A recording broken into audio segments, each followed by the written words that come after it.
All right, welcome to the deep dive. Today we're going on a really special journey, exploring the incredible life of astronaut Sunita Williams. I'm excited for this one. Yeah, this is going to be awesome. We've gotten a ton of requests from listeners to cover her, and honestly, who can blame them? Right. Her story is just inspiring on so many levels. So instead of just listing off basic facts, our mission today is to really dig into what makes her journey so, well, remarkable.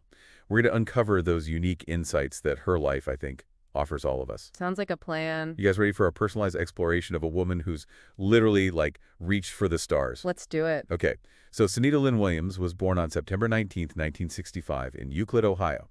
Right off the bat, what I find fascinating is her family background. Oh, yeah, her parents' professions definitely stand out. Totally. Her father, Deepak Pandya, was a neuroanatomist, and her mother, Bonnie Pandya, worked in radiology. Talk about being immersed in science and medicine from day one. That's got to shape your worldview, right? Growing up surrounded by that kind of thinking, the focus on complex systems, whether it's the human brain or medical imaging. It's natural to wonder how that environment might have, instilled this love for learning and problem solving in her. Absolutely. And it wasn't just about academics, was it? I mean, Sunita was a phenomenal athlete, too, especially in swimming. Oh yeah, that competitive swimming background, it really makes you think. I mean, the discipline, the physical endurance you need for those qualities seem so relevant to the demands of being an astronaut, wouldn't you say? For sure. Think about it. Competitive swimming isn't just about being strong. It's about breath control, stamina, mental toughness.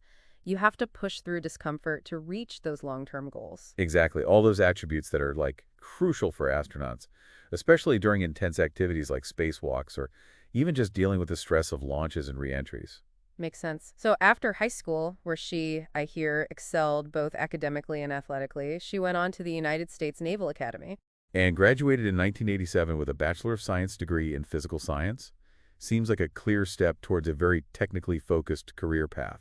You know, the Naval Academy, it's not for the faint of heart. It's all about rigor, both academically and in terms of leadership development. So her choosing physical science as her field of study, that tells you something about her early fascination with, like, the fundamental laws of nature. Yeah, and that foundation in science often leads people to, explore those principles in more practical settings, like aviation, which, as we know, was definitely in her future, and eventually, of course, spaceflight. It's all connected. And she didn't stop there. In 1995, Sunita earned her Master of Science degree in Engineering Management from the Florida Institute of Technology. Now that's interesting. It's a combination of serious scientific grounding with, those principles of managing big engineering projects. It's like bridging the gap between understanding how things work and knowing how to actually make them work in a team setting in real-world applications. A great example of that is her career in the U.S. Navy. I mean, over 3,000 flight hours in over 30 different aircraft. Seriously. Wow. That's a ton of experience in some of the most high-pressure environments imaginable. It speaks volumes about her skill and just like overall dedication as a pilot. Each aircraft has its own quirks, its own demand. So mastering that kind of variety takes adaptability, precision, quick learning. Absolutely. It's that kind of hands-on experience that really, truly deepens your understanding of both the machines and, just as importantly, the human element in aviation. And then comes, what I think is the most impressive part of this phase in her career. She becomes a test pilot.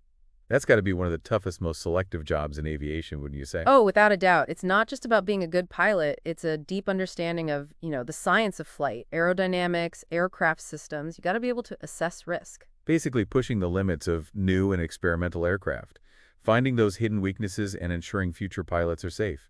Exactly. So it takes exceptional flying skills, sure, but also, a calm and analytical mind, that ability to make those split-second decisions when things get hairy. All qualities, by the way, that are vital when you think about the extreme environments of spaceflight. Talk about perfect preparation. So from that elite level of aviation, it was on to, well, NASA. In 1998, she was selected as an astronaut candidate. And just 2 years later, she had completed the rigorous training to officially become an astronaut. I can only imagine what a moment that must have been. The realization of, well, probably a lifelong dream. I bet. And to be chosen, you have to go through an incredibly competitive selection process. So for NASA to pick Sunita, they must have seen in her that rare combination of expertise, resilience, and that ability to work effectively as part of a team. All those qualities that are so crucial when you think about the challenges of space exploration. And her first mission aboard the Space Shuttle Discovery in December 2006 was a game changer. As part of Expedition 14 to the International Space Station, Sunita achieved some, well, pretty incredible things. 7 spacewalks totaling over 50 hours. That's a lot of time spent outside a spacecraft in the vacuum of space. It's mind-blowing, isn't it? Spacewalks, or EVAs as they call them, extravehicular activities, they're insanely complex and physically demanding. Think about it. Meticulous planning, special training, all while wearing that bulky spacesuit in the most hostile environment imaginable. To spend over 50 hours out there, outside the safety of the ISS, it's a testament not only to her technical skills, but also to her courage and stamina. Absolutely. And then there's the fact that she spent 195 days in space on that first mission, which at the time was the longest duration for a female astronaut. It's hard to fathom how being in microgravity and isolation for that long must affect you both physically and mentally. Yeah, extended exposure to microgravity has some pretty serious effects on the body. Everything from bone density to muscle mass to how your heart functions. And then there's the psychological impact. Being confined, isolated for months on end, that's got to be tough. The fact that Sunita not only endured that, but thrived during her mission, it says so much about her strength, both physically and mentally. Right, and then there's that image of her, the one that went viral, running the Boston Marathon in space on a treadmill. It perfectly captures her spirit. So iconic. Right, her determination. And it wasn't just symbolic. To pull that off, think of the logistics, the planning. Pretty impressive. Totally. So then in 2012, Sunita returned to the ISS, this time as part of Expedition 3233. But she wasn't just a crew member this time around. She was the station commander. That's huge, isn't it? Leading the ISS, it's like being CEO of a massive orbiting research facility. Yeah, she had the responsibility for a whole international crew, from coordinating experiments to, keeping the entire station running smoothly. It takes serious leadership, technical knowledge, and the ability to make, those tough calls when you're under immense pressure. Sunita clearly had it all. And to spend another 4 months in space during that mission. Her legacy as an astronaut is firmly established. But when we look at her entire journey, what stands out to you as the most significant part of her impact? Well, to me, it's that Sunita Williams has become this incredible role model, especially for women and, anyone considering a career in STEM. Her achievements show that there shouldn't be any limits in these fields, no matter your gender. She's living proof that with the right preparation, dedication, and a willingness to push boundaries, you can achieve what seem like impossible goals. Couldn't have said it better myself. And it's not just what she's done in space. Since returning from her missions, she's been so active in STEM education and outreach. Inspiring that next generation. Exactly. Sharing her experiences, talking about the importance of teamwork, problem solving, that sense of curiosity and resilience. It's powerful stuff, those first-hand accounts of space travel. They plant seeds of possibility. Yeah, encouraging students to pursue their interests in science, technology, engineering, and math. And on a personal level, it's pretty cool to see her passions outside of space. Marathons, scuba diving, she's even a licensed pilot.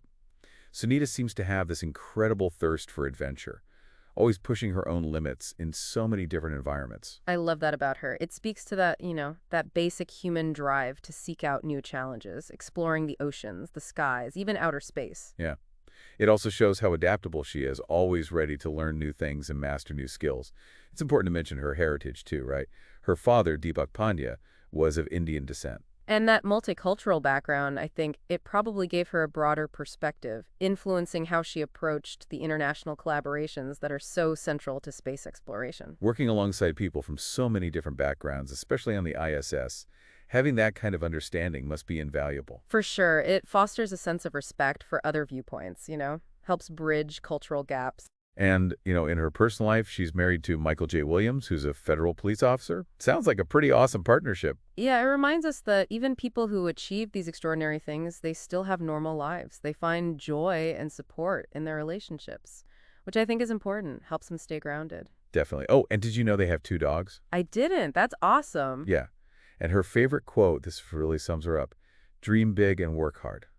Simple, but incredibly powerful, especially coming from someone who's achieved what she has. I mean, it speaks volumes about her philosophy. Ambition is great, but you need that consistent effort, that dedication. Her story is proof of that. Well said. So, as we wrap up this deep dive into Sunita Williams' incredible life, it's obvious that her story is so much more than a list of accomplishments. It's a testament to the power of vision, determination, and that willingness to put in the work. It's about the journey itself. Sunita's path to space, it wasn't some overnight thing. It was years of learning, training, pushing herself further. It's a good reminder that even those seemingly impossible goals, they're within reach if we're willing to put in the effort, commit to excellence at every step. It makes you think, doesn't it? I mean, the view from space has got to be absolutely mind-blowing. Can you imagine? But the journey, all the challenges, the wins, maybe that's the most remarkable part of any achievement. I think you're right. It's something to think about as we navigate our own paths. Thanks for joining me on this one.